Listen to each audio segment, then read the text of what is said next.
Maya's hands were shaking when she walked into the great hall that morning. She had not slept. She had spent the night sitting on the edge of her bed, staring at the wall, telling herself that everything was going to be fine, that she was worrying about nothing, that the feeling crawling through her chest was just nerves and nothing more.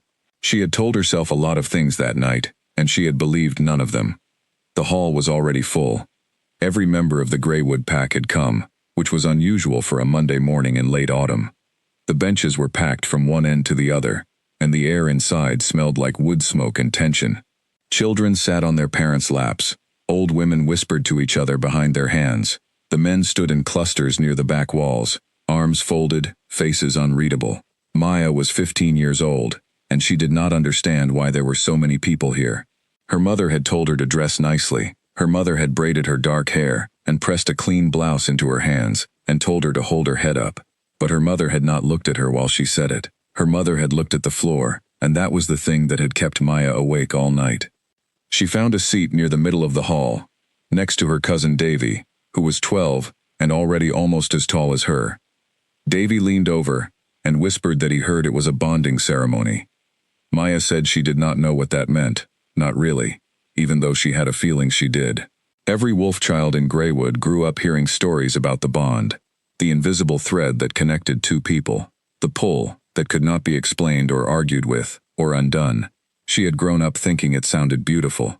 The doors at the front of the hall opened, and Pack Alpha Harlan walked in. He was a large man, broad through the shoulders, with gray at his temples, and a voice that filled a room without any effort.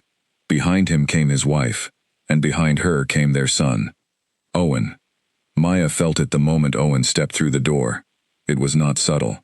It was not a soft, warm feeling, the way the stories always described it. It was a jolt, like touching something electric, like the world had suddenly sharpened into focus, and she was seeing everything more clearly than she had ever seen anything in her life. Her breath caught in her throat. Her fingers curled around the edge of the bench. Owen was 17. He was tall and pale, and his hair was the color of dark wheat. He had the kind of face that people looked at twice, and he had always known it. Maya had grown up watching him from a distance, the way everyone in Greywood did. He was the Alpha's son. He was the next in line. He was untouchable in every sense of the word. And he was walking directly toward her. No, not toward her. Toward the center of the hall, where the ceremony was apparently going to take place. She understood now. This was the year Owen turned of age for the first bonding walk, the ritual where a young heir walked the hall and the mate bond would reveal itself. Maya had heard about it but had never seen one. She had not known it was happening today. She wondered why her mother had not told her. She wondered if her mother had known. Owen walked slowly down the center aisle, and the hall was completely silent. Everyone was watching him. Maya was watching him too, but she was also watching his face, and something about the expression on his face was making her stomach feel strange. He was not looking excited or nervous the way she might have expected. He was looking careful and controlled, like a person who had already decided something, and was now simply going through the necessary steps. He stopped 4 feet away from her. The thread between them pulled tight. It was so obvious to her that she could not imagine how anyone else in the room could miss it. It was as visible to her as the light coming through the high windows. It was the most real thing she had ever felt. Owen looked at her. His eyes were pale gray, the color of winter sky. She had never been close enough to notice that before. She noticed it now, the way you notice small details when the world has gone very quiet. He looked at her for what felt like a long time. In reality, it was probably only a few seconds. Then something moved across his face that she could not name. It was not cruelty. It was not hatred. It was something quieter, and, in its own way, much worse. It was a decision. He took a step back. He straightened his shoulders. He looked out at the room, and then he said, in a voice that carried to every corner of the hall, "I reject the bond." Maya did not make a sound. She did not cry. She did not stand up. She sat perfectly still on the bench, with her hands in her lap, and the world came apart around her in absolute silence. The hall erupted, not loudly, not with shouting, but with the low rush of many voices starting at once, the sound of surprise and curiosity, and, from certain quarters, something uncomfortably close to satisfaction. She heard Davy say her name quietly beside her. She felt his hand on her arm. She did not look at him. She looked at Owen. He had already turned away. Alpha Harlan was speaking now. He was saying something about the right of the heir to exercise discretion, about the bonding walk being a courtesy and not a contract, about the pack moving forward with respect for all involved. His voice was steady and practiced. He had clearly prepared what he was going to say. That preparation was itself a kind of answer to a question Maya had not yet thought to ask. He had known. Owen had known. Someone had planned this, had walked Owen through it in advance, had told him what to say and how to say it, and what words to use. And the only person who could have done that was the man standing at the front of the hall speaking in his smooth, practiced voice about respect and discretion. Maya stood up. Her legs felt strange beneath her, slightly disconnected, as if the signals from her brain were arriving with a small delay. She walked toward the side door of the hall with her head straight and her eyes forward. She did not look at Owen. She did not look at Harlan. She did not look at any of the faces turning toward her, some curious, some pitying, a few with that terrible careful blankness that people wear when they have decided not to feel something. She pushed the side door open and stepped out into the cold morning air. The door closed behind her. The noise of the hall was muffled into nothing. She stood in the narrow passage between the great hall and the storage building next to it, and she put her back against the cold stone wall, and she breathed. She breathed for a long time. The bond was still there. That was the part no one had warned her about. She had thought that if it was rejected, it would simply go away, like a light switched off. But it did not go away. It pulled at her from the direction of the hall, a steady ache just below her sternum, as real and physical as a bruise. She pressed her palm flat against the stone wall behind her, and felt its coolness against her skin. She counted the cracks in the ground beneath her feet. She watched a small brown bird land on the fence post across the path, and then fly away again. She did not cry. Not then. She saved it for later, for the dark of her bedroom, for a place where no one would see her, and no one would remember. But standing in that cold passage, at 15 years old, Maya made a decision of her own. It came quietly, the way the most important decisions often do, without drama or announcement. She simply understood, all at once, that she was not going to stay here. She was not going to spend the rest of her life in Greywood, watching Owen from across the square, carrying this ache in her chest like a stone she had no choice but to hold. She was not going to let this place define her. She was going to leave. She did not know when. She did not know how. She had no money and no plan and nowhere to go. She was 15 years old, and she had never been outside the pack territory without her mother. But the decision was made, and once it was made, it did not waver. It sat inside her, beneath the pain, quieter and steadier than she expected. The days that followed were the hardest she had ever lived through. She went back to school. She ate her meals. She answered when people spoke to her. She smiled when smiling was required. Inside the hall of her own chest, she was doing something very different, but no one could see inside there, and that was exactly how she intended to keep it. The pack was kind, mostly. That was almost worse than cruelty would have been. People looked at her with soft eyes and asked her how she was doing in the careful voice that meant they already knew the answer. Her teachers were slightly gentler than usual. Her friends checked on her more often than was comfortable. Davy came to sit with her at lunch every day, without being asked, and talked to her about ordinary things, video games and football, and a joke he had heard, never once mentioning the ceremony. She was grateful to him, in a way she could not say out loud. Owen did not look at her. He moved through the same spaces she moved through, and he did not look at her once, and she understood that this too had been planned, had been advised, had been part of the prepared response to a situation that had been anticipated long before she ever walked into that hall. She felt the bond pulling toward him every time he was near. She did not let herself look back. She started saving money. Small amounts, quietly. She took on extra work, helping at the pack kitchen on weekends. She helped old Mrs. Calloway with her shopping twice a week, and refused payment, but accepted the folded notes that were pressed into her hand anyway, tucking them into a small tin beneath a loose board under her bed. She started researching human schools outside the territory, nursing programs, scholarships. She was good at science. Her teachers had always said so, and she carried that small fact like a compass. Her mother noticed something was different but did not push. She and Maya had always communicated in a slightly sideways fashion, understanding each other through what was not said more than what was. Her mother brought her warm food in the evenings and sat with her while she studied. Sometimes she put her hand briefly on Maya's shoulder as she passed. That was enough. That had to be enough. 2 months after the ceremony, Owen announced that he had chosen a mate. Her name was Claire, and she was from the Northern Territory, the daughter of a well-placed family, carefully selected.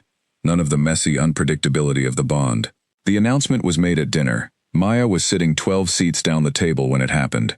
She felt something loosen slightly in her chest, a small release, like a knot working itself fractionally free. She did not sleep that night either, but for a different reason. She lay awake making lists. The town she had found, 4 hours away, on the edge of a university city. The rental listings she had bookmarked on the school computer. The amount in her tin, which was not enough yet but was growing. She was going to leave. She had decided. The bond could not be broken by rejection alone. She understood that now, had come to understand it by reading everything she could find, asking careful questions in ways that revealed nothing. The bond would quiet, over time, with distance. It would not disappear, but it would become manageable, like a sound in another room that you eventually learn not to hear. That was enough. That was all she needed. She fell asleep just before dawn, with her lists spread across the blanket and one hand curled beneath her cheek. Her breathing finally, at last, even. She was 15 years old, and she had already learned the most important thing there was to learn. You did not need anyone to choose you. You chose yourself. You got up, you made a plan, and you walked forward. No one had to give you permission. No one had to hold the door open. You pushed it yourself, and you went through. In the weeks and months that followed, Maya kept her head down, and her plans close. She told no one. Not Davy, not her mother. Not the one friend who had been with her through everything, and would have helped without question.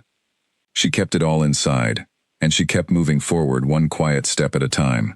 She was going to be all right. She did not feel all right yet, but she was going to be. She was sure of it, the way she was sure of very few things in life. The way the air before rain has a particular smell, certain and undeniable. She was going to be all right, and the first step was getting out of here, and she was already on her way. The morning Maya turned 17, she was on a bus with a backpack, a tin that was finally full enough, and a phone number for a housing agency 3 cities away. She had left a letter on the kitchen table for her mother. She had not said goodbye in person, because she knew she would not be able to leave if she did, and she needed to leave. She had folded the letter carefully, and set it beneath her mother's favorite blue mug, the one with the chip on the handle, so it would be found straight away. The bus was half empty. She sat by the window and watched Greywood get smaller, and then disappear entirely around a long bend in the road, swallowed up by pine trees and gray morning sky. She waited to feel something dramatic. She did not feel anything dramatic.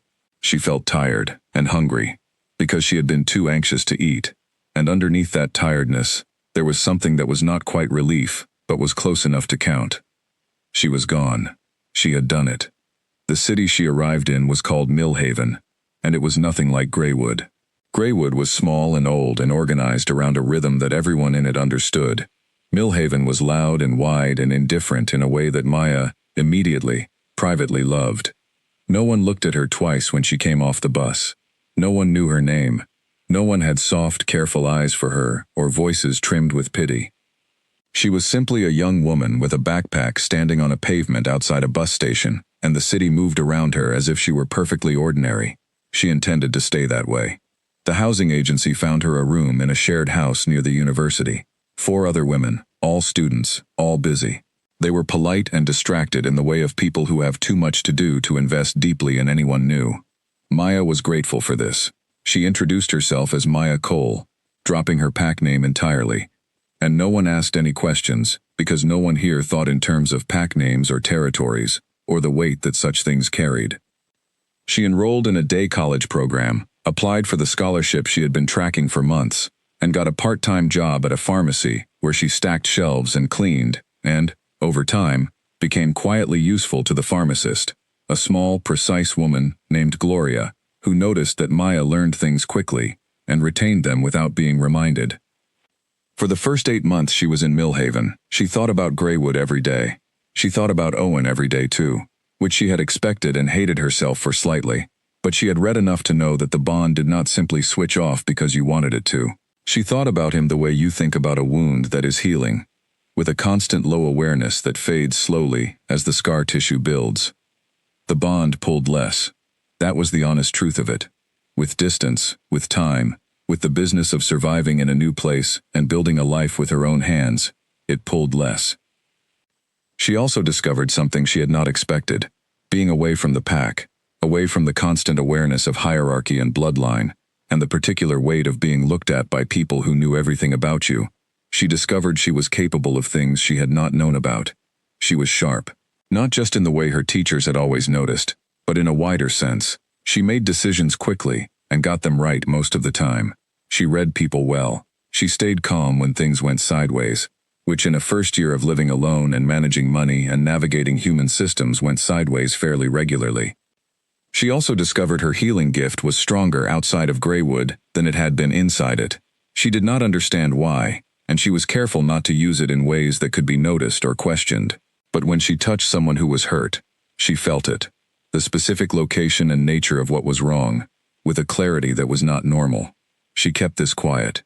She was good at keeping things quiet.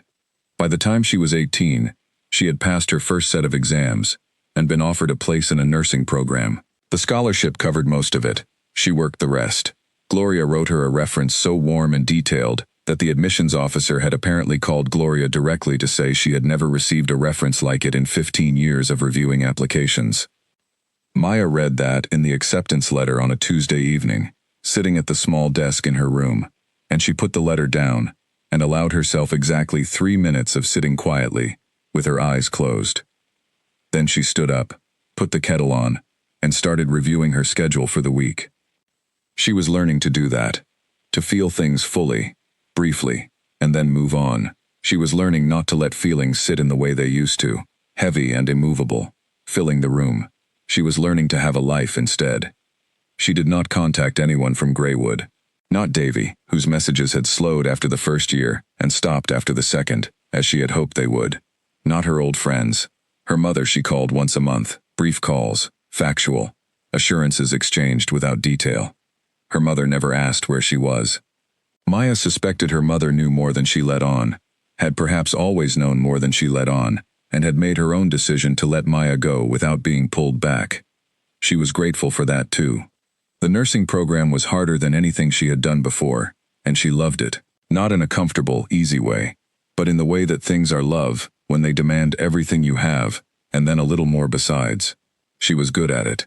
She was particularly good in the clinic shifts, the hands-on work, the assessment and triage, and the being present with someone who is hurting, that a lot of her fellow students found difficult. It did not feel difficult to Maya. It felt like the most natural thing she had ever done with her hands. She graduated at 21. There was no ceremony she attended, which was her own choice. She sent her mother a photo of the certificate, received a one-sentence reply that she read 5 times. She found a position at a small private clinic on the north edge of Millhaven, the kind of clinic that was open odd hours and served a wide range of people, some of them in circumstances that other clinics turned away. The head doctor was a man named Dr. Philip Arden, 60 years old, methodical and entirely without ego, which Maya had learned was extremely rare in medicine. He hired her after an interview that lasted less than 20 minutes and told her she would be expected to think for herself and ask questions when she did not know something, and not to try and manage anything beyond her scope of practice. She found this deeply reasonable.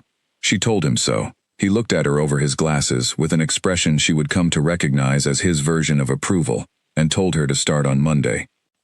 She was 21 years old, living alone, in a flat she paid for herself, working a job she was good at, in a city where no one knew her history, or her bloodline, or the particular weight of a rejection that had happened 6 years ago, in a great hall full of people who had all turned carefully away.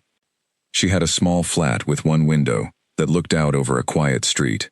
She had a cat, named Button, who had appeared on her doorstep one November evening, and installed herself permanently, with no particular ceremony. She had a routine that suited her, early mornings and quiet evenings, and the deep satisfaction of useful work in between. She was not happy exactly. She was not sure she had yet learned what that word meant for her, but she was functional and capable and moving forward, and she had learned, through hard experience, that this was not nothing. This was, in fact, quite a great deal. The bond had quieted to a low, barely perceptible hum, present but manageable, the way an old scar is present, a part of you that you do not think about most of the time and cannot fully ignore when someone asks. She no longer thought about Owen every day.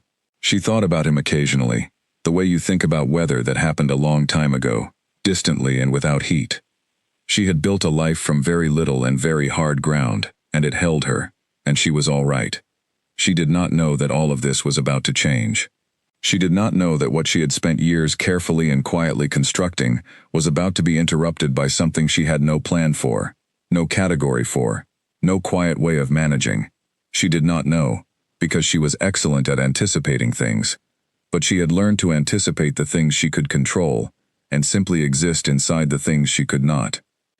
She was sitting at the front desk of the clinic on a cold Wednesday evening, charting the last 2 patients of the day, when the door opened. The man who came through it was walking steadily, which was the first thing she noticed, because people walking steadily do not usually come into an urgent care clinic at 9:40 in the evening. The second thing she noticed was that he was breathing too carefully, the controlled, deliberate breath of someone who is managing something significant. She was at his side before he reached the second chair in the waiting room. "Sit," she said, not unkindly. "Let me look at you." He sat. He looked at her.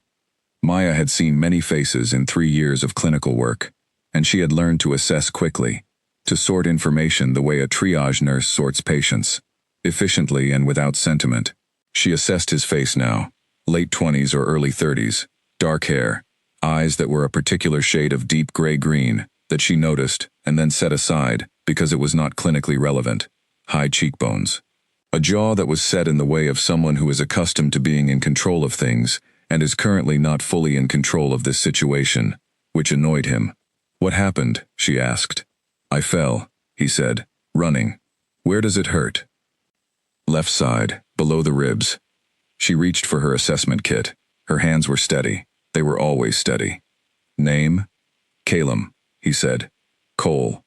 She glanced up briefly at the shared surname and said nothing about it. "Any history of internal injury?" "No." "Are you on any medication?" A small pause. "No." She noted the pause. She noted everything. She began her assessment, careful and methodical. And as her hands moved and she concentrated on the work, something very quiet happened at the edge of her awareness. Something she had not felt, not at this pitch, in a very long time. She set it aside. She focused on the patient. She did her job. But she noted that too. Dr. Philip Arden was a man who noticed when his nurses changed. He noticed the small things, the way they moved through the clinic, what their voice sounded like at the end of a long shift, whether they were still asking questions, or had stopped asking questions, which was usually a sign something had shifted. He had been watching people carefully for 60 years, and he had learned to trust what he saw. He noticed Maya differently after the Wednesday evening patient. She was not distracted. That was the first thing he noted, because distraction was usually the visible sign of an invisible problem, and Maya was as precise and present as she had always been. She answered questions quickly.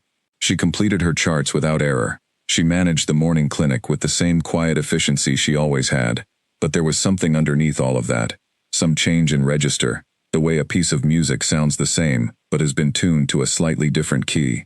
Philip was not one to interfere. He had learned, through more misadventures than he cared to count, that interfering in the internal lives of his staff was almost never useful. He made a note of what he had observed, set it aside, and watched. Maya, for her part, was watching too. The man named Calum Cole had come back on Friday. She had been the one to remove the dressing and check the healing, which in any other patient would have taken 4 to 6 days to reach the stage his had reached in 2. She kept her expression neutral while she worked, and asked him the standard follow-up questions in her standard follow-up voice. He answered them. He also looked at her. He looked at her with an attention that was not the way patients usually looked at nurses, which was with relief, or gratitude, or the specific blankness of someone who was in pain, and focused primarily on that. He looked at her as if he was thinking about something, working something out, arriving quietly at a conclusion. She set the second thing aside too. She was very good at this. He had given her a phone number for contact, a standard requirement at the clinic for follow-up care. She had entered it into the system, and filed it, and thought nothing more about it, or tried to think nothing more about it, which was not quite the same thing. On Saturday she went to the market. She bought vegetables and a small amount of fish, and a bunch of yellow flowers that she did not usually buy, but found herself picking up, without making a clear decision to do so. She walked home with her bags and her flowers, and Button met her at the door and sat on her feet while she put things away, which was Button's version of a greeting. Maya filled the kettle and looked out her single window at the quiet street, and thought about the way a bond feels when it is pulling toward something, not away. She had spent years understanding the particular ache of the bond in its rejected state, the pull toward a person who had turned away, the slow quieting of it with distance and time. She knew that feeling very well. She did not know what it felt like when the bond pulled toward something new. She had not thought that was something she needed to learn. She looked at the yellow flowers standing in the glass of water she had put them in, and thought that she really was not someone who bought flowers, and that this was not, in fact, a small thing. She went into the clinic on Monday. She did her morning preparation, set up the treatment room, reviewed the day's schedule. The schedule showed a follow-up appointment at 10, in the name of Calum Cole. She stood at the desk, looking at the schedule for a moment. Then she went and made herself a cup of tea, drank it at her standard pace, and returned to her work. He arrived at 5 minutes before 10. He came through the door in the same deliberate, controlled way he had the first time, but today there was no visible reason for the control. He was, as far as she could assess from across the waiting room, not in pain. He was simply being careful, which was, she was beginning to suspect, simply how he moved through the world. "Good morning," she said. "Good morning," he said. She brought him through to the treatment room, and he sat on the examination table, and she stood beside it, with her notes, and she assessed the injury, which was healing, at a rate that she still had not found a way to explain satisfactorily, and was not going to try to explain to him. "This looks good," she said. "You can leave the dressing off. Keep it dry for another few days." He nodded. She made a note. There was a pause of the kind that happens when the clinical part of an interaction is finished, and the human part begins, and neither party is sure how to proceed. "You grew up near here," he said. It was stated as a question, but not quite as one. She looked up from her notes. "No." He nodded again. He seemed to be about to say something else, and then decided against it. She found this interesting. She had the impression he was not a man who often decided against things. "Is there anything else I can help you with?" she said. He looked at her. "Not today," he said. She wrote the closing notes on his file. She walked him back through to the front desk. She handed him the follow-up care sheet and explained the instructions, which were simple, and which he clearly did not need explained, but listened to politely anyway. He thanked her, and went out through the door, and she watched through the front window, as he walked away along the quiet street without looking back. She stood at the front desk for 3 seconds after he had gone around the corner. Then she went back to work. Philip, passing through the corridor, saw her face for a fraction of a moment before she composed it. He said nothing. He made another small note. On Thursday evening, Maya was finishing her last set of charts when her phone lit up with an unknown number. She let it go to voicemail. The voicemail was brief. "This is Calum. I found a reference to a clinic on the other side of the city that might be useful. I thought you might like the name of it. For professional reasons." A pause. "This is an odd message to leave. I know. I am sorry for the oddness of it." She listened to it twice. She sat with it for a while, which was not something she usually did with phone messages. She usually listened once and acted, or filed, or deleted. She sat with this one because it was, as he had correctly identified, an odd message, and odd things deserved a moment of consideration. She called back. It rang once. "Hello?" he said. "You could have texted the clinic," she said. "Yes," he said. "I could have." There was a silence that was not entirely uncomfortable. "What clinic?" she said. He gave her a name. It was, in fact, a clinic she did not know about, and it was, in fact, useful information for a nurse in her field. She wrote it down. "Thank you," she said. "You are welcome," he said. Another pause. "I would like to ask if you are available for coffee sometime. I understand if you would rather not. I understand that this is outside any normal professional context." Maya looked at the window, at the street outside, at the yellow flowers on her windowsill. which were beginning to drop their petals. "I don't usually do this," she said. "Neither do I," he said. She believed him. She was not entirely sure why she believed him, but she did. "There's a place called Harper's," she said, "on the corner of Wells and North Street, Saturday at 10. "I will be there," he said. She ended the call. She sat for a moment, in the quiet of the empty clinic. Button, who had been asleep on the treatment room chair in her usual illegitimate fashion, appeared in the doorway and sat down and regarded Maya with the specific, pointed judgment that only cats have fully mastered. "I know," Maya said. Button looked unimpressed, which was also her standard expression, and went back to sleep. Maya finished her charts, locked up the clinic, and walked home through the evening air, which was cold and bright and smelled like autumn and something else she could not name. She did not feel the thing she expected to feel. She had expected uncertainty, the familiar low anxiety of anything unfamiliar. She felt instead something smaller and quieter, something she had to think about for half a block before she identified it, something that was, cautiously, beginning to look like possibility. She walked home. She put the key in the lock. She went inside and fed Button and stood at the window for a while and did not think about much of anything in particular. Saturday was 2 days away. She would see how Saturday felt. She arrived at Harper's at 5 to 10, which was her habit. She was always early. She ordered a black coffee and sat at the table by the window and watched the street and told herself she was not waiting for anything with any particular investment. He arrived at exactly 10. He came in through the door, and she saw immediately that he was different here than he had been in the clinic. In the clinic he had been contained, managed, entirely within himself. Here he was slightly less so, slightly more present and unguarded, and she understood that the clinic had been a controlled environment for him, in a way that this was not. She found that interesting. She found it, beneath that, reassuring, though she would not have said so. He came to the table. He said good morning. He sat down across from her, and for the first moment, he did not say anything, and neither did she, and the silence was entirely comfortable, which surprised her. "I don't know how to do this," he said, "when I am being honest about it." "Do what?" "This." He gestured at the space between them, which was vague and could have meant anything, but in context, meant one specific thing. "I haven't done it before. Not this particular version of it." Maya held her coffee cup in both hands. It was warm. "How many versions of it have you done?" "Fewer than you might expect," he said, "and none like this." She studied him. She had spent years studying people, reading the small signals that told you more than words. She read him now. He was telling her the truth.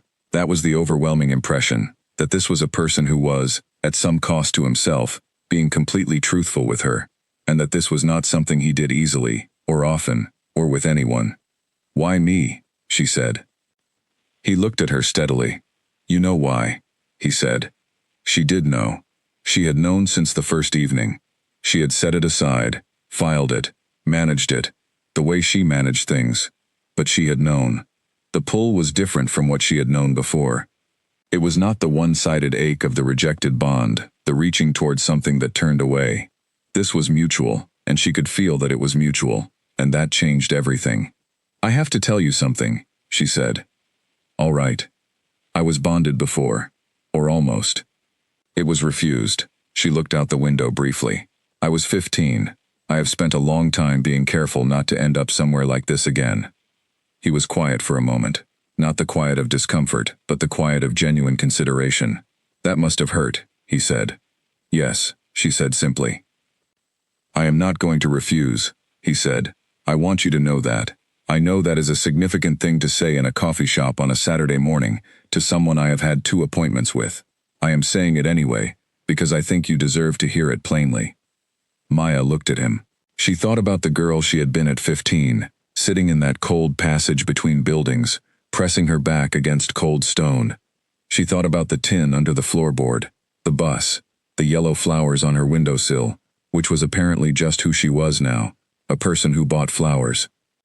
She thought about all of it for a while, and then she set it down.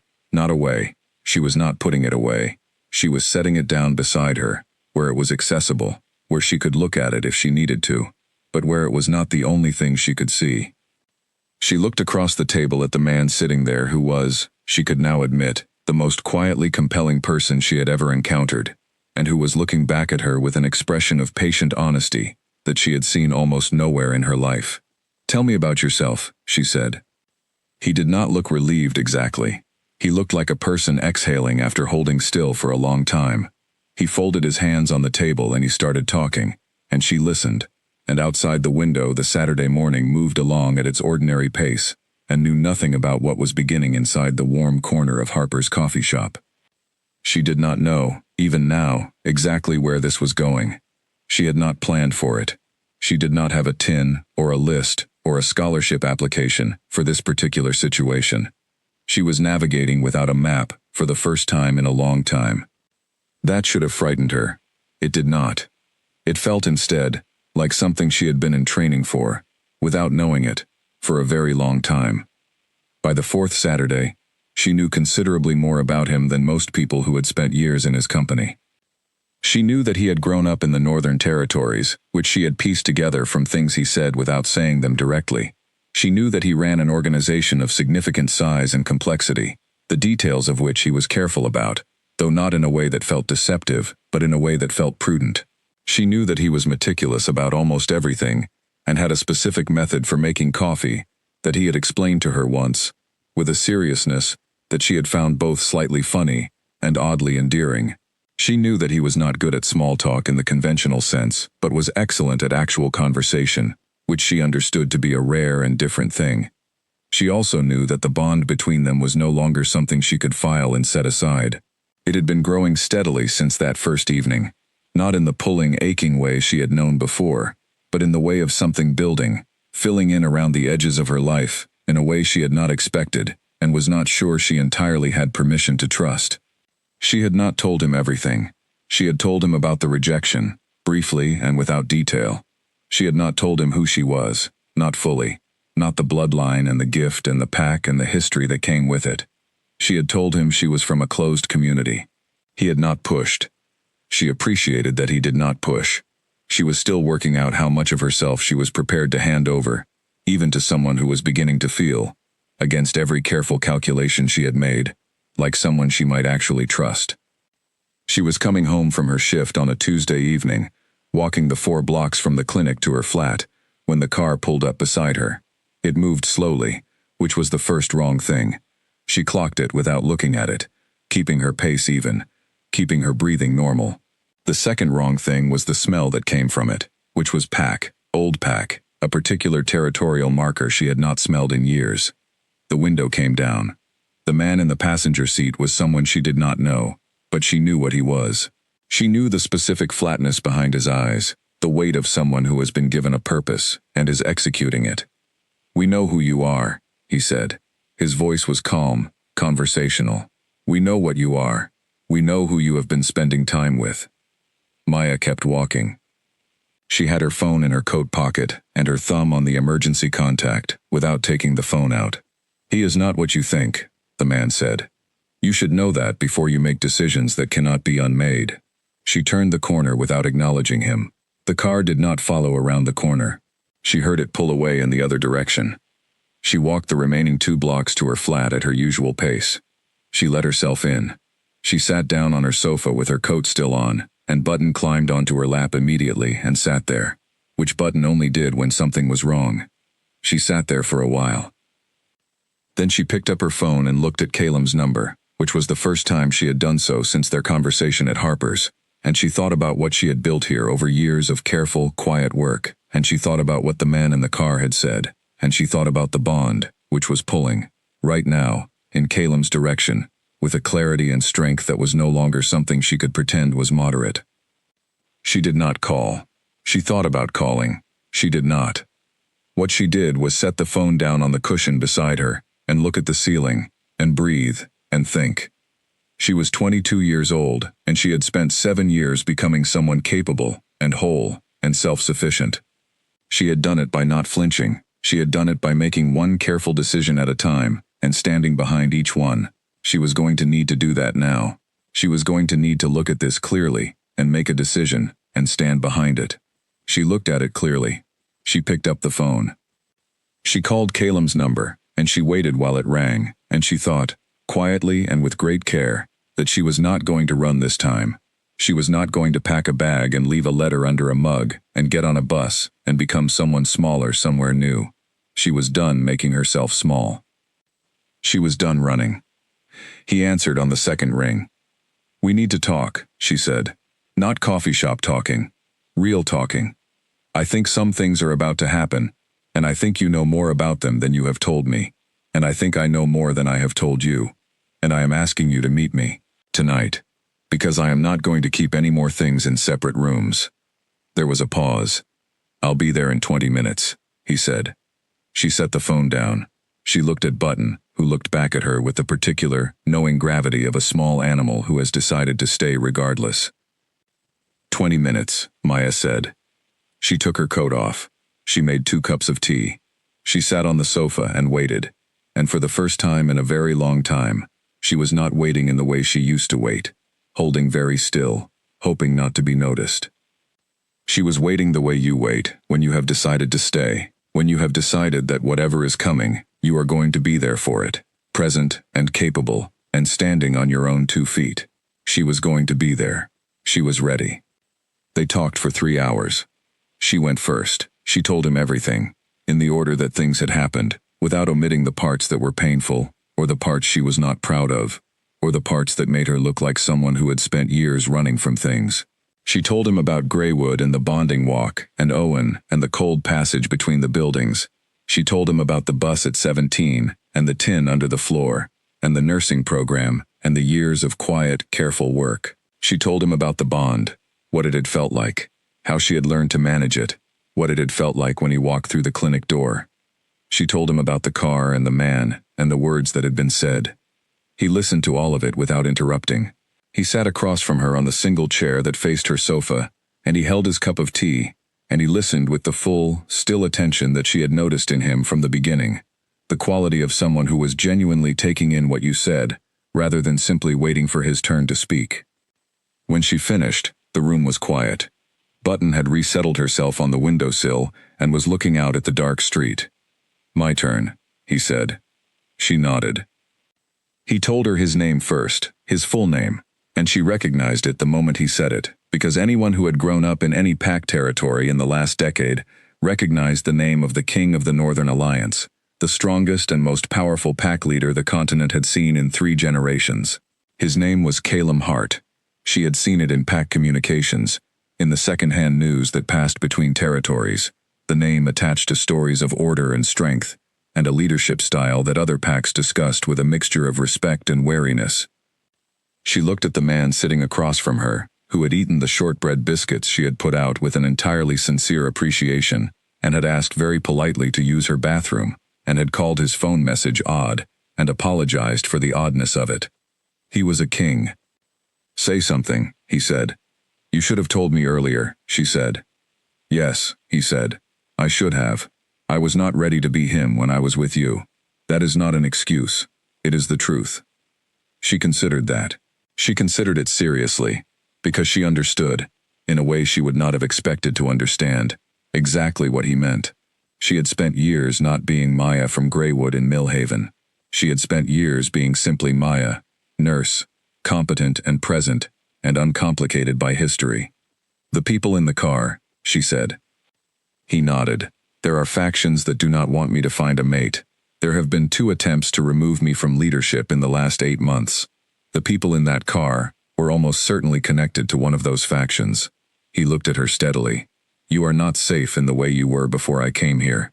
I want to be completely clear about that. I am sorry for it." Maya looked at her hands. She looked at the window. She looked at Button, who had turned away from the street, and was now looking at both of them with an expression of focused attention that was unusual even for Button. "What happens now?" she said. "That depends entirely on you," he said. "There is a version of what happens next, in which I leave Millhaven, and you resume your life here as it was. And I do everything in my power to ensure you are not touched. It will be complicated, and not entirely safe, but it is possible." She waited. "There is another version," he said, "in which you choose to come with me, not because of the bond, though the bond is real, and I think you know as well as I do what it means. Not because you need to be protected, but because you want to. Because this is something you are choosing. I will not ask you to choose it on the basis of anything other than your own will." Maya was quiet for a moment. She thought about the girl at 15, sitting in the cold and making a decision in silence. She thought about the woman she had built herself into, one careful step at a time, across years of hard and useful work. She thought about what she had known, the first time she touched this man's hand to assess his injury, that something important was happening, and the decision she had made in that moment to be honest with herself about it. She thought about all the things she had built, the flat, the job, the cat on the windowsill. She thought about yellow flowers and shortbread biscuits, and a phone message left in an odd, apologetic voice, and a man who sat across from her and told her the truth, even when the truth was inconvenient. She thought about running. She thought about what running had given her, and what it had cost. She thought about the words she had said to herself, alone on the sofa in her coat, before she picked up the phone. "Done. I'm not going to decide tonight," she said. "I want to be honest about that. I need to think. I need a day." He nodded immediately. "Take whatever you need. I will call you tomorrow," she said. "By noon." "I will wait," he said. He stood. He set his cup down on her coffee table, precisely in the center of the coaster she had put there. He looked at her for a moment, and in his face she saw, very clearly, that he was not trying to influence her, that he was holding himself deliberately apart from the pull between them to give her the room she had said she needed. She appreciated it. She appreciated it deeply.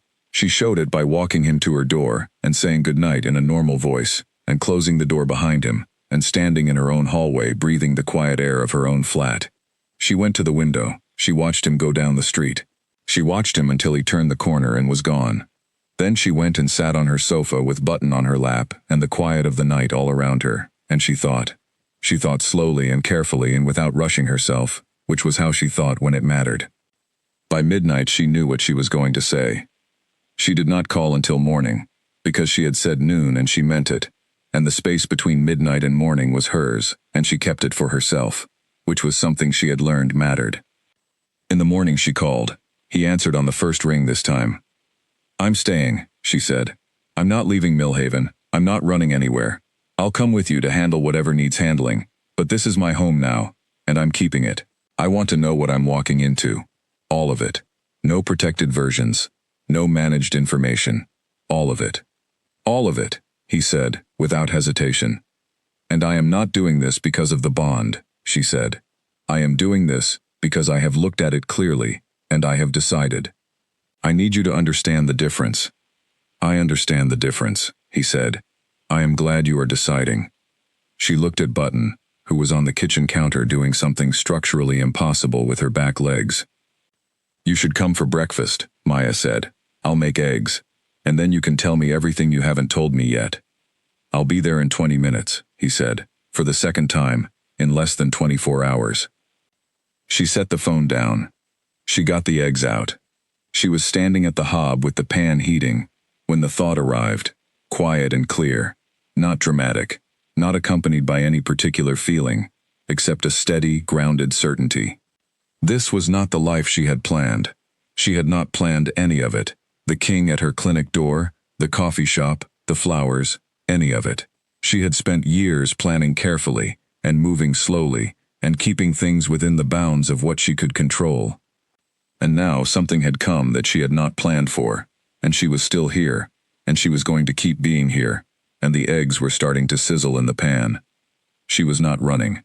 She had stopped running.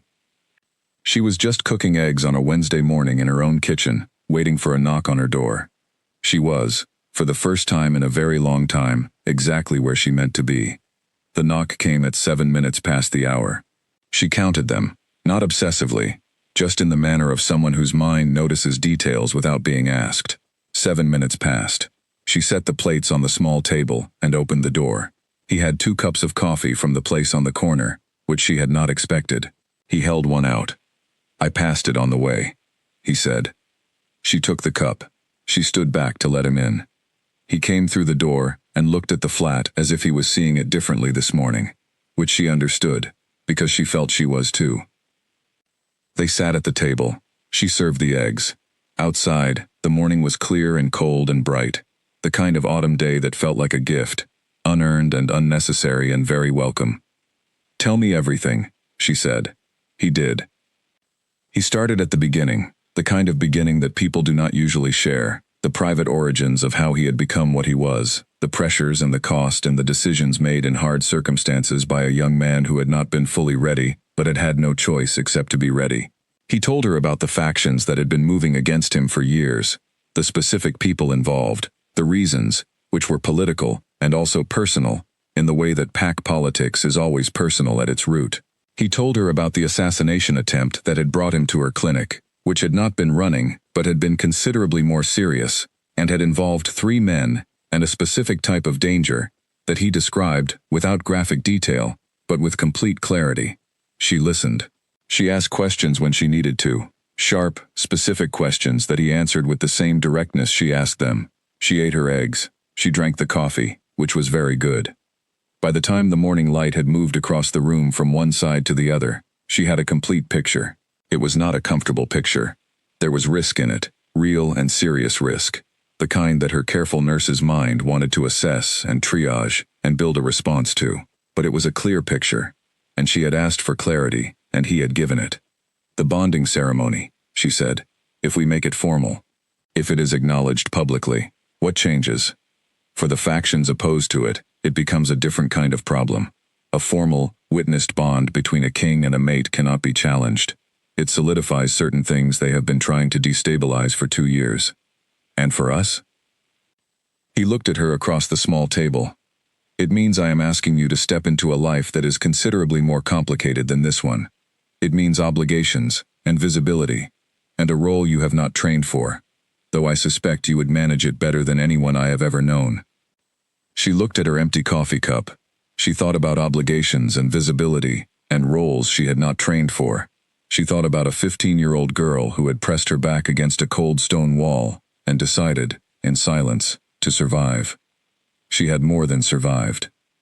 "I am not going to rush it," she said. "The formal part. I am not going to do anything on a timeline set by other people's threats. Nor would I ask you to. But I am also not going to pretend we are not what we are," she said. "I am done pretending." He was quiet for a moment. He was quiet for a moment. Then, "That is the most important thing anyone has ever said to me." She picked up the plates. She took them to the sink. She stood with her back to him for a moment, looking at the window, at the clear morning outside, at the street that had been her ordinary, quiet, carefully tended life. Then she turned around. "There is something else," she said, "something I haven't told you." He waited. She told him about the gift. She told him plainly, without apology, the way she had learned to tell truths that made her feel exposed. The healing sense, the clarity of assessment that went beyond training, the specific knowledge that had made her good at her job, in ways she had never been able to fully explain to anyone. He did not look surprised. He looked, if anything, careful in the particular way of someone confirming something they already suspected. "You knew," she said. "I suspected, when you first treated me." He paused. "There is something I should tell you in return." She sat back down.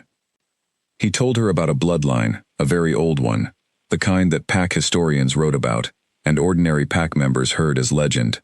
He told her that certain gifts ran in certain lines, gifts that were rare, and had been, in certain generations, actively sought by people with reasons she would not have approved of.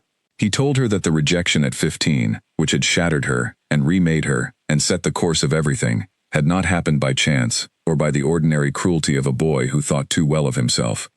There had been a blood curse. Old, placed by someone with a specific reason to keep her hidden. Placed on the boy, on Owen, not on her. She had felt it as rejection. It had not been rejection. It had been redirection. She had been, without anyone telling her, protected. Not by love, not by anyone looking out for her. By something older and stranger than that. A pattern she was only now, at 22, sitting at a small table with eggs on her plates and good coffee in her cup, beginning to see in full. She sat very still. She felt the knowledge land in her, the way important things always landed, not with noise but with weight, settling somewhere deep. "The boy," she said, "Owen. He did not choose to reject you," Calum said. He had no more choice in it than you did. I want to be clear about that. What was done to him was done to him, the same as to you." Maya was quiet for a while. She looked at the window. She thought about a pale gray morning, and a hall full of people, and a boy with winter sky eyes making a face she had not been able to name. She had called it a decision. She had carried it as a decision for 7 years. It had not been a decision. It had been a compulsion, placed by someone else's hand on someone who was also, in their own way, a victim of it. She did not know how to feel about that.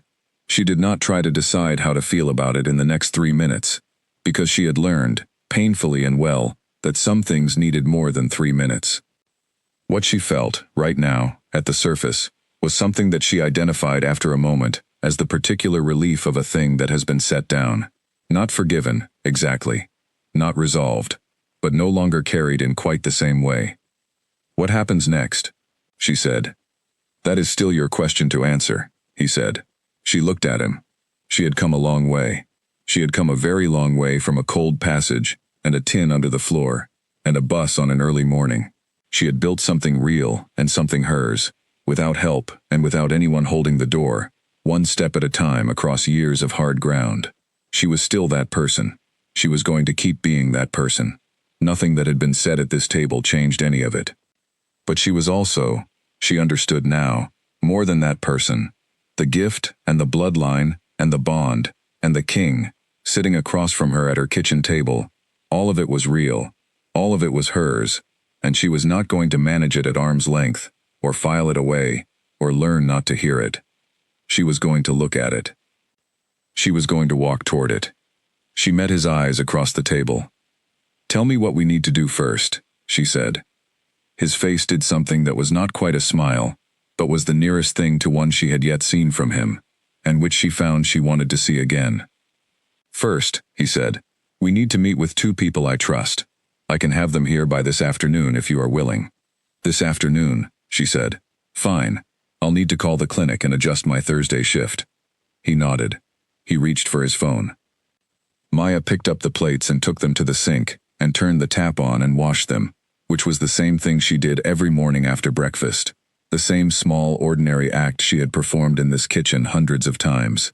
The water was warm. The morning outside was bright. From the windowsill, Button watched everything with her usual focused, unhurried attention. Maya washed the plates. She was afraid.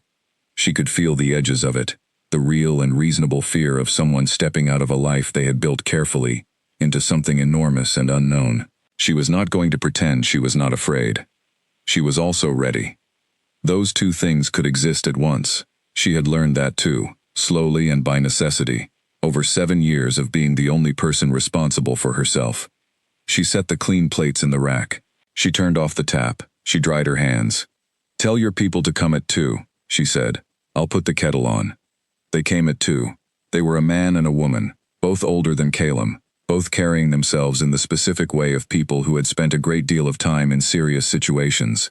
The man's name was Edmund, gray at the temples, eyes that assessed a room in one sweep. The woman was called Neve, compact and precise, with a quality of focused stillness that Maya recognized as a cousin to her own.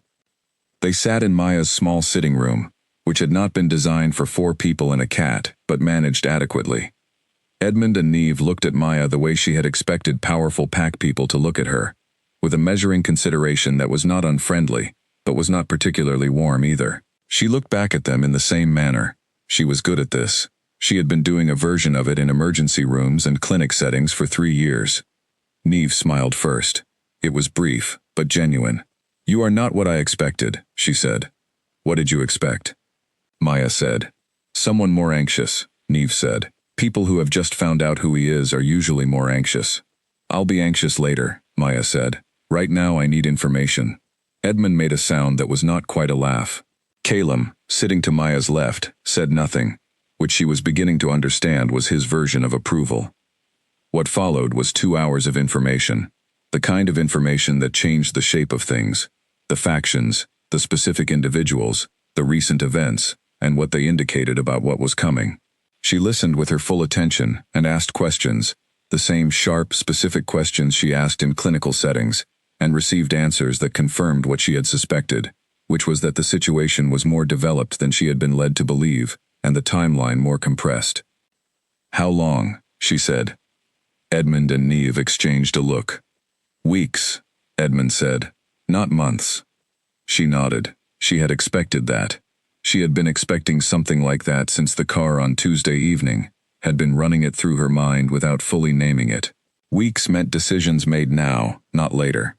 Weeks meant the version of herself she was about to become was going to have to step forward considerably faster than she had imagined when she was cooking eggs this morning. She thought about that. She thought about what she had, here in this flat, this life, this careful and functional and genuinely hers existence.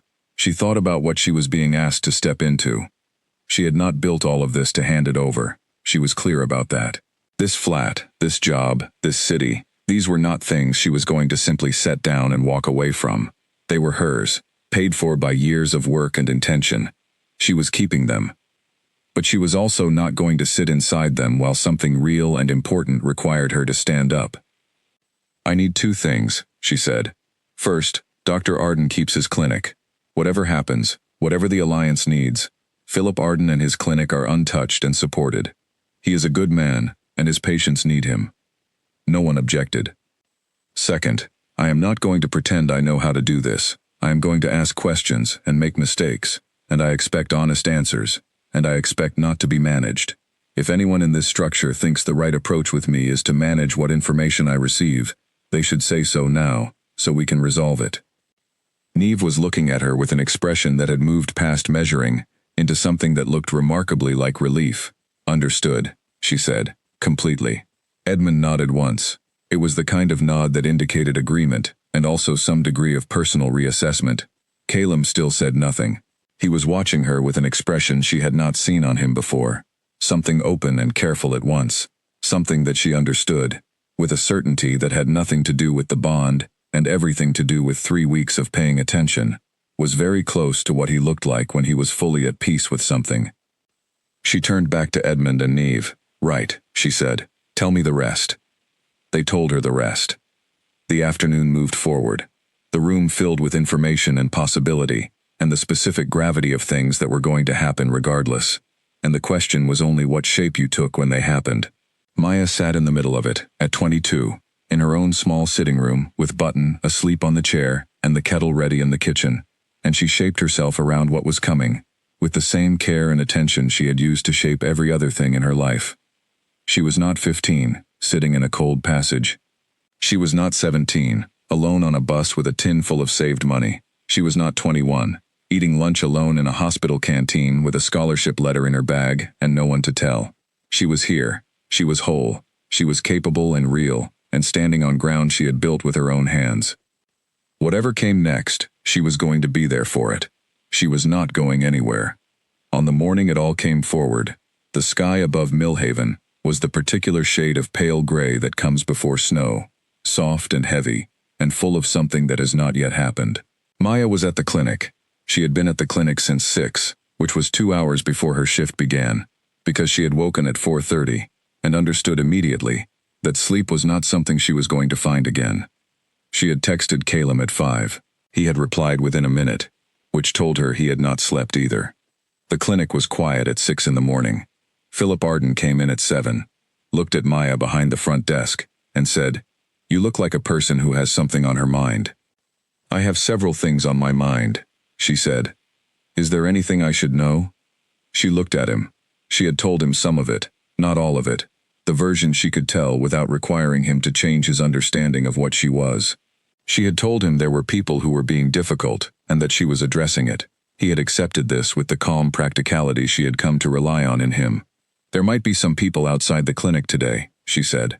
"People who are not patients. I want you to know in advance." Philip looked at her over his glasses. "Should I call someone?" "It's already handled," she said. "But I wanted to tell you." He nodded. "Maya," he said, in the voice he used when he was going to say something important. "Whatever is happening, I trust your judgment. I have trusted it since the second week you worked here. Whatever it is, you will handle it well. I am not worried." She held that for a moment. It was a small thing, said plainly, by a quiet man who had no idea of the full dimensions of what he was endorsing. It mattered to her more than she could have explained. "Thank you, Philip," she said. He went through to his office. She turned back to the desk. At 9:15, 2 cars stopped outside the clinic. Not dramatically, not with any visible urgency. They simply parked along the curb, one behind the other, and 4 men got out of each one and positioned themselves along the pavement in a way that was, to anyone paying attention, deliberate. Maya was paying attention. The front door opened at 9:20, and Calum walked in. He was not in the clothes she had seen him in over coffee and eggs and kitchen table conversations. He was in something darker and more formal, something that made the dimensions of who he was considerably more visible, and behind him came Edmund and Neve and 2 others she had not met. The waiting room, which had 2 patients in it at this hour, went very quiet. "How are you?" Calum said to her. Just that. Not a formality. An actual question. "Ready," she said. That was also just one word, but it was the right one, and she saw him absorb it, and something in him settle slightly. Edmund stepped forward.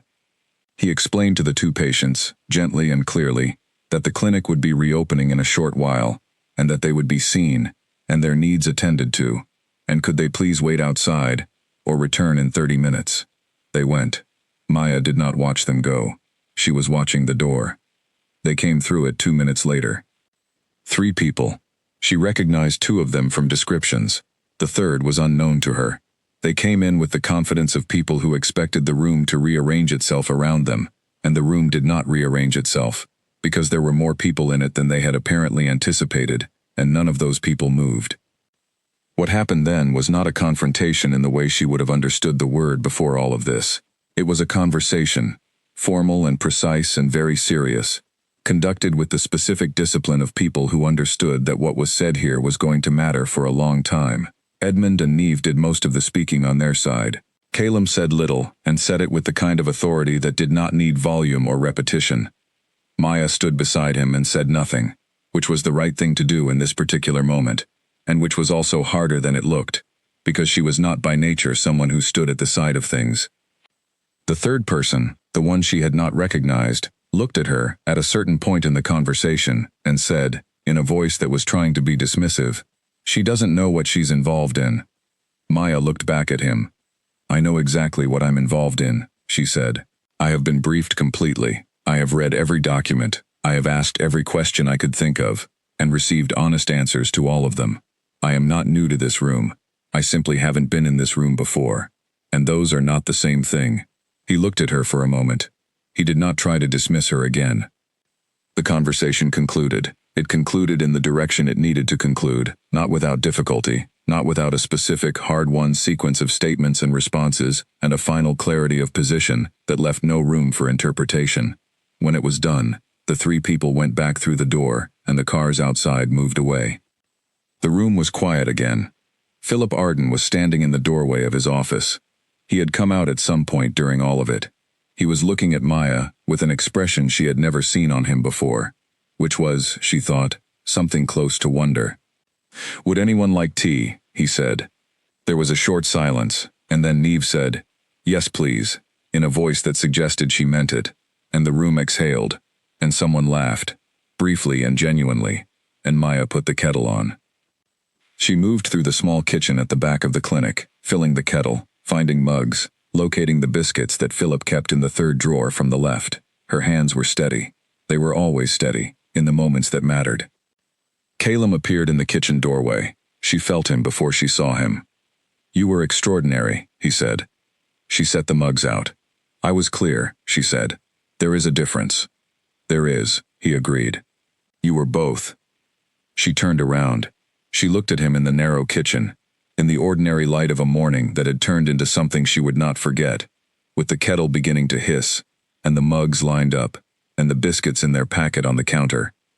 She thought about everything she had done to get here, every decision, and every mile, and every morning she had gotten up alone in a quiet flat, and made herself go forward. She thought about what it had cost, and what it had built. She thought about being 15, in a cold passage, deciding in silence. She had known then that she was going to be all right, in the way you know things that are true before they become visible. She had been right. She had been more right than she knew how to imagine at 15. standing in that passage with her back against cold stone. "Come out for tea," she said. "Philip has biscuits." He smiled. Properly, fully, in the way she had been working toward for weeks, and it was worth it, exactly as much as she had suspected it would be. They went back to the others. She poured the tea. She was 22 years old, and she was exactly where she was meant to be, which was not a place anyone had prepared for her, or given to her, or offered her. It was a place she had made, one decision at a time, on her own terms. She set the cups down. She sat at the table. She was home. The weeks after the confrontation at the clinic were the busiest of Maya's life, and that was a significant claim, given what the previous 7 years had contained. There were meetings and briefings and long evenings at a table in a secure house outside the city, with Edmund and Neve, and several other people whose names she learned, and whose roles she mapped carefully in her own mind. There were documents to read, and decisions to consult on, and a small, permanent adjustment required to everything she had understood about how the world worked. She managed it the way she had always managed things, by paying attention, by asking questions, by sleeping enough, and eating regularly, and maintaining the physical and mental disciplines that had kept her functional through difficult years. She went to the clinic every day that she was scheduled. She checked on Philip. She told him, gradually and in manageable pieces, more of the picture than she had shared before. He listened. He asked sensible questions. He made his accommodation to the reality calmly and completely, which was entirely in keeping with everything she had observed about him. Calum was present in a new way during those weeks. Not hovering, not managing, not the careful distance he had maintained in the coffee shop weeks. He was simply there, consistently and genuinely, in the way of someone who has decided they are staying and wants you to feel that decision. He came to her flat in the evenings, when the long days had wound down. He made the excellent coffee he had described to her in unnecessary detail, that one time, and she had teased him about ever since. They talked, properly, the way she had understood from the beginning that he was capable of, about things that mattered and things that didn't, and all the ground in between. She was not someone who rushed. She had never been someone who rushed. She had learned, at significant cost, what it meant to move at the right speed, and not someone else's speed, and she applied that knowledge here too. They were building something, and she knew the kind of foundation it deserved, and she was going to give it that foundation regardless of the timeline anyone else was working on. The formal acknowledgement of the bond was something she thought about carefully and privately over 3 weeks, which she had told him she needed, and which he had given her without any sign of impatience, which was itself information she found significant. She thought about it from all the angles that mattered: practical, personal, historical. She thought about what it would mean for her life, and what it would mean for his, and what the difference was between a decision made from fear and a decision made from choice. She was not afraid of the bond. She had been afraid of it at 15, in the way of someone who has not yet had a chance to understand it. She had then been afraid of it in a different way, as something to be managed and quieted and kept at distance. She was not afraid of it now. She understood it now. It was not something that happened to her. It was something she was part of, something she was an equal participant in, something that did not diminish her, but was simply, genuinely, real. She made the decision at 7 in the morning on a Thursday, standing in her kitchen with tea, with Button sitting on the counter in her usual technically not allowed position. She called Calum. He answered on the first ring. "I've decided," she said. A pause. "Not long. Tell me." "I want to do it properly," she said. "I want it witnessed by people who matter, not performed for political reasons. I want it to be real, and I want it to be ours. The timing should be our choice, and not driven by what the factions need, or what is strategically useful." "Agreed," he said. "All of it. Edmund and Neve," she said. "Philip. Davy, if he'll come." She had called Davy 3 weeks ago, a real conversation, the first in years, and it had been what she hoped it would be, which was immediate and warm and surprisingly uncomplicated. He was coming to Millhaven next month. "Those are the people I want." "Then those are the people who will be there," he said. "One more thing," she said. "Yes. It should be somewhere I choose," she said. "Not a hall. Somewhere outside. Somewhere I actually want to be." He was quiet for a moment. "Is there a place?" "There's a park," she said. 20 minutes from here." There's a bench near the north wall, where Button and I used to go on Sunday mornings. It's not impressive. It doesn't look like anything significant. That sounds exactly right, he said. She looked out her kitchen window at the morning. Sunday, she said. 10 o'clock. I will be there, he said. She ended the call. She picked up her tea. Button made her way from the counter to Maya's shoulder, which was an advanced maneuver even for her, and sat there with an air of complete self-satisfaction. Sunday came. The park was quiet at 10 in the morning, the particular quiet of a day that has not yet filled itself. There was frost on the grass, and the sky was pale and clear. The bench near the north wall was exactly as she had described, unremarkable and exactly right. Philip was there, in his good coat, looking slightly moved in a way he would not have admitted if asked. Edmund stood with his hands clasped. Niamh had a small posy of yellow flowers that she had apparently decided to bring without consulting anyone, which Maya appreciated very much. Davy was there. He was taller than she remembered, and had apparently developed a beard that he seemed uncertain about.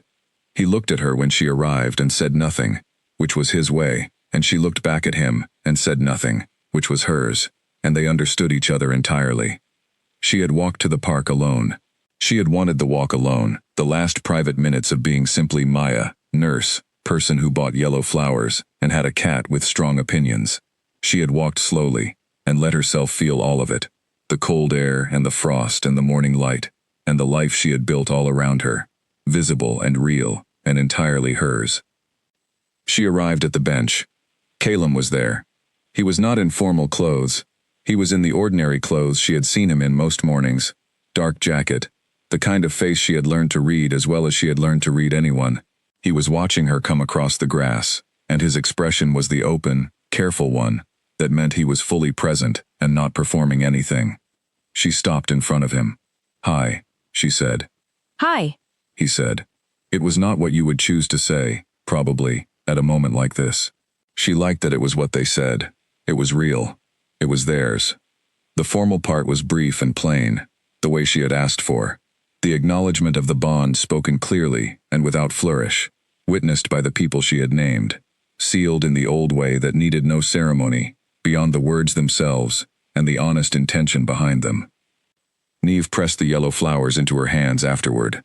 Philip said, quietly, "Well done, both of you," which was possibly the most Philip thing anyone had ever said, and which made her laugh, a real laugh, the kind that comes from somewhere full, rather than somewhere managed. Davy hugged her without warning, which was unusual enough that she stood in it for a moment with her arms at her sides before her arms knew what to do, and then she hugged him back, and they stood like that in the cold morning for a moment and did not say anything at all. Edmund made a sound that she had learned, over weeks of knowing him, was his version of being moved, and looked immediately in the other direction, which she had the grace not to acknowledge. Calum stood beside her through all of it, not in front of her, not behind her, beside her, which was where she had told him she wanted him, and where he had said he intended to be. The morning moved around them. The frost on the grass caught the light, and turned it briefly into something extraordinary. Button was at home, on the windowsill, which was where Button preferred to be, and Maya thought of her there, and felt, fully and without any reservation, the particular peace of someone who has everything they love in its right place. She looked at the sky. She looked at the park. She looked at the people standing in it, all of them real and specific, and chosen. She thought about being 15 in a cold passage, deciding in silence. She had decided to leave. She had decided to survive. She had decided, one hard morning at a time, to build something worth having. She had built it. She was standing in the middle of it right now, with frost on the grass and yellow flowers in her hands, and a man beside her who was still, after everything, exactly who he had been in a coffee shop on a Saturday morning, saying he did not know how to do this. Neither had she. Neither did anyone, fully, ever. You went forward anyway. You chose, and you showed up, and you did not pretend. She looked at Calum. He looked at her. Nothing was said that needed saying with words. She turned back to the morning. She was ready for whatever came next, because she had always been ready, even when she did not know it, even in the cold passage, even on the bus, even in the long quiet years of becoming who she was. She was Maya. She was whole. She was here. That was, in the end, Everything. The morning held them all gently for a while, and the light moved across the frost in the way that light does on clear days, slowly and without any particular urgency, as if it too understood that some things are worth taking the time to see completely. Maya stood in it. She breathed. She was still. She was not hiding. She was not running. She was not waiting for someone to choose her, or to open the door, or to tell her she was allowed. She was simply there, in the morning, in her life, holding yellow flowers, and she was exactly where she was supposed to be. She always had been. She just had to find her way to it. She had found her way.